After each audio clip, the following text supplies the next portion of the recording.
माझ्या मार्केट चॅनलमध्ये तुम्हा सर्वांचे स्वागत आहे. पाहूयात उद्या जे काही एक्सपायरी होणार आहे निफ्टीची त्यामध्ये कशा पद्धतीने कामकाज होऊ शकतं. त्या अगोदर आजचं जे कामकाज आहे म्हणजे आज बऱ्याच जणांना थोडंफार हायसं वाटलं असेल. म्हणजे जेव्हापासून निफ्टीचं कामकाज आपण पाहतोय ना तेव्हापासून फर्स्ट टाईम एवढी लॉंगेस्ट स्ट्रिक झालेली आहे. सलग 10 कॅन्डल निगेटिव्हमध्ये बंद झालेले होते किंवा 10 दिवसाचं जे कामकाज आहे ते निगेटिव्ह झालेलं होतं आणि त्यानंतर जी काही रिकव्हरी अपेक्षित असते ना त्या पद्धतीची रिकव्हरी आज आपण पाहिलेली आहे. बरं, आता हे पाहणं महत्त्वाचं ठरू शकतं की ही जी रिकव्हरी आहे ती सस्टेनेबल आहे असू शकते किंवा नाही, हे पाहणं खूप महत्त्वाचं असणार आहे उद्याच्या कामकाजामध्ये. आता उद्या आहे एक्सपायरीला एक चांगलं कामकाज होण्याची शक्यता आहे. पण लक्षात घ्या, जर एखादी मोठी कॅन्डल बनली ना तर तिला फॉलोअप कॅन्डल नाही तर कदाचित साईडवेज एक्सपायरी होण्याची शक्यता वाढते. फक्त याच्यासाठी तयार राहायचं आहे. याच्यासाठी काय करायचं आहे, तयार राहायचं आहे आणि मग आपल्या लेवलनुसार काम करायचं आहे. लेवल ब्रेक झाल्याच्या नंतर सोडायचं आहे का, नाही, नक्कीच नाही सोडायचं. परंतु जर आपल्याला दिसते की मार्केट साईडवेज झोनमध्ये जाते उगीच कॉलपुट करत बसायचं नाही आहे. आता पाहूयात महत्त्वाच्या लेवल. आपण काल जे डिस्कशन केलेलं होतं, काल 2 लेवल अगदी क्लिअरली आपण मेन्शन केलेले होत्या. वरती होती 160ची लेवल 22 160 आणि डाऊन साईडला होती 970. तर इकडे आपण पोहोचलोच नाही, त्याच्यामुळे त्याचा विचार करण्यात काही अर्थ नाही. ॲग्रेसिव्ह ट्रेडरसाठी होतं 120. पण जर पहिलीच कॅन्डल बनली, तुम्हाला संधी मिळाली नसेल तरी इथे हे जे फॉर्मेशन बनलं ना या फॉर्मेशनला एक संधी नक्कीच मिळाली असेल किंवा इथे 220 240 ही जी लेवल होती ना ती ब्रेक झाल्याच्या नंतर अगदी कुठेही तुम्हाला इथे संधी मिळाली असेल किंवा इथे संधी मिळाली असेल, अगदी चांगली मुवमेंट तुम्हाला कॅप्चर करता आली असेल. तुम्ही आजचा कसा ट्रेड प्लॅन केला हे कमेंटमध्ये नक्की कळवा आणि काल जे डिस्कशन केलं त्याचा काही फायदा झाला असेल तर तेही आम्हाला तसं सांगा. आता उद्या महत्त्वाचं काय असू शकतं हे पाहूयात. अगदी थोडक्यात ॲनालिसिस असणार आहे पुढील काही दिवस. तर जी रिकव्हरी आलेली आहे ना, आता सगळ्यात महत्त्वाची लेवल आपल्यासाठी असणार आहे मागच्या फ्रायडेला म्हणजे मागच्या शुक्रवारी जो काही फॉल आलेला होता ना त्याचा जो हाय आहे तो इम्पॉर्टंट असणार आहे आणि ती लेवल येऊ शकते म्हणण्यापेक्षा ती लेवल आहे 22,440. आता याच्यावरती एक चांगली अपसाईड आपल्याला पाहायला मिळू शकतं. म्हणजे इथून 100 पॉईंटवरती आहे. मग आपण कशा पद्धतीने ट्रेड प्लॅन करू शकतो.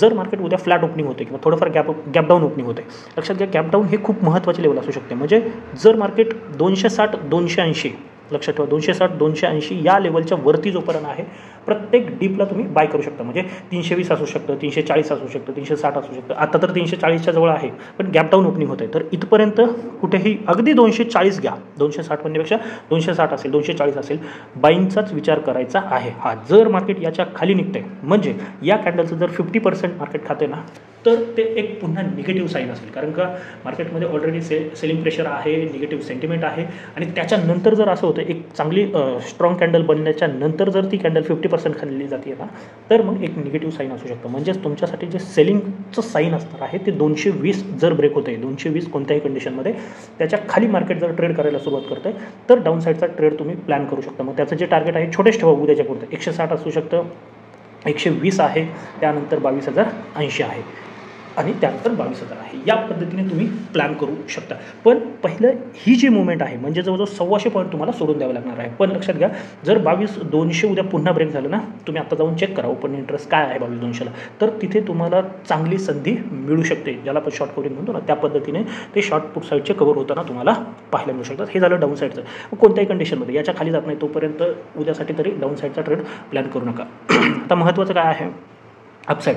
जर मार्केट फ्लॅट ओपन होते तर वरती जाताना तुम्ही आजचा जर हाय ब्रेक झाला डेफिनेटली एक अपसाईडचा ट्रेड प्लॅन करू शकता. त्याचं जे टार्गेट आहे ते 440 घेऊन चालणार आहोत. पण 440 हे खूप इम्पॉर्टंट लेवल असणार आहे.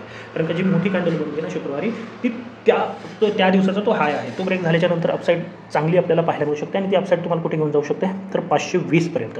आता 520 ही लेवल उद्यासाठी खूप इम्पॉर्टंट ठरू शकते. म्हणजे जवळजवळ इथून 150 पॉईंटची अपसाईड झाल्याच्या नंतर जर दुपारी 1:30 ते 1:45च्या दरम्यान या काळामध्ये कधीही जर 520 ही लेवल ब्रेक झाली, लक्षात घ्या जर 520 ही लेवल ब्रेक झाली तर एक चांगली अपसाईड आपल्याला पाहायला मिळू शकते. कारण का शॉर्ट कवरिंग जसं खाली 200 ब्रेक झाल्याच्या नंतर डाऊन साईड एक शार्प कट पाहायला मिळेल तसंच जर 520 ब्रेक झालं तर सरप्राईज होऊ नका. त्याच्यावरती जवळजवळ 100 ते 1,200 पॉईंटसुद्धा तुम्हाला पाहायला मिळू शकतात. बाकी मध्ये काही रेंज जरी तुमच्यासाठी मोठी येत असेल ना तरी खाली 260 280 आहे आणि वरती 360 380 आहे. हा जो 100 1,200 पॉईंटचा झोन आहे ना याच्यामध्ये काहीही मिळणार नाही. कारण का ऑप्शन प्रीमियम डीके होऊ शकतात. हा तुम्हाला रेंज प्ले करता येत असेल छोटे मोठ्या टार्गेटसाठी तर याच्यामध्ये छोटे मोठे टार्गेटसाठी प्लॅन करा. या रेंजच्या बाहेर पडल्यानंतर एक मोठी मुवमेंट आपल्याला पाहायला मिळू शकते. एक्सपायरी आहे म्हणून थोडं सावध राहू द्या या मधल्या रेंजमध्ये. आता बँक निफ्टीमध्ये काय होऊ शकतं तर बँक निफ्टीमध्ये ती मुवमेंट नाही. कदाचित आज जी मुवमेंट ड्यू आहे ना, उद्या जर निफ्टी साईडने होताना पाहायला मिळालं तर बँक निफ्टीमध्ये एक मुवमेंट एक्सपेक्ट करू शकता. ती कुठे असू शकते? डाऊन साईडला थोडं क्रिटिकल आहे. जर डाऊन साईडची एक ट्रेंड लाईन ड्रॉ केली तुम्ही तर या पद्धतीने येते. म्हणजे जर पुन्हा 48,400 350च्या खाली ट्रेड करायला लागलं तर एक डाऊन साईड तुम्ही प्लॅन करू शकता, ज्याचं टार्गेट 48,200 आहे आणि 48,000 सायकोलॉजिकल लेवल आहे. अगदीच वर्स्ट केसमध्ये 47,800 आपण जाऊ शकतो. अपसाईड कधी सुरू होणार आहे आपली? तर 48,650 ही लेवल जर ब्रेक झाली तर एक चांगली अपसाईडची लेवल आपल्याला पाहायला मिळू शकते. छोटं टार्गेट ठेवा. पहिलं ते असू शकतं 48,800 850, त्यानंतर 49,000 आणि जर 49,050 ही लेवल 49,040 ही लेवल जर ब्रेक झाली तर उद्याच आपल्याला 49,300 सुद्धा पाहायला मिळू शकतं. एक्स्ट्रा काही करू नका. याच्यामध्ये जोपर्यंत आहोत ना, किंवा या पद्धतीने तुम्ही एक ट्रेंड लाईन ड्रॉ करून तिथे सुद्धा प्लॅन करू शकता. तर ही 48,600 650ची लेवलच येते, म्हणजे याच्यावरती अपसाईड आणि याच्या खाली ही जी लेवल आहे याच्या खाली डाऊन साईडमध्ये आहे. तर करू द्या कामकाज, जेवढं होईल तेवढं उलट चांगली मुवमेंट आपल्याला मिळणार आहे. बरं, आजची जी मुवमेंट झाली ना, बऱ्याच जणांना हा प्रश्न असेल की आज अचानक अशी मुवमेंट का झाली. एक तर मार्केट ओव्हरसोल्ड होतं. आपण 2-3 दिवसापासून ही चर्चा करतोय की मार्केट ओव्हरसोल्ड आहे, कधी एक शार्प रिकव्हरी होऊ शकतो. बरं, तुम्ही कालचा व्हिडिओ पाहिला असेल तर तिथे हेच डिस्कशन झालेलं होतं की जर 22,000 ही लेवल सस्टेन होती ना, तर पुढच्या 10-15 दिवसामध्ये 500 पॉईंटची ग्रीन कॅन्डल निफ्टीमध्ये पाहायला मिळू शकतो. व्हिडिओ पाहिला नसेल तर पाहून घ्या. आणि आज जवळजवळ आपण 300 पॉईंट पाहिलेले आहेत. मी म्हणणार नाही की काल बोललो आणि आज लगेच झालं, तर त्याच्यामध्ये एक महत्त्वाचं कारण होतं की ट्रम्प जे आहेत ना, ते कॅनडा यांच्यावरती जे काही टेरिफ लावतात ना, त्याचा फेरविचार करण्यासाठी तयार आहेत. आता जर ते तिकडे फेरविचार करतायत तर अजून आपल्याला ते रेसिप्रोकल टेरिफ लागू झालेलं नाही आहे, तर त्याच्यामध्येही थोडा सॉफ्टनेस येऊ शकतो या अपेक्षेने. आणि बाकीचे थोडेफार कारणं आहेत. आणि ओव्हरसोल्ड मार्केट होतं हेही आहे, म्हणजे सगळ्यांची साथ मिळाली म्हणून आपण इथे आलो. आता उद्या खरी परीक्षा असणार आहे. मार्केट जर टिकलं तर नक्कीच एक एक्सपायरीचा चांगला मूव आपल्याला पाहायला मिळू शकतो. तरी माहिती आवडली असेल तर नक्की आपल्या चॅनलला सबस्क्राईब करून घ्या आणि या व्हिडिओला सुद्धा लाईक करा. धन्यवाद. जय हिंद, जय महाराष्ट्र. Keep trading.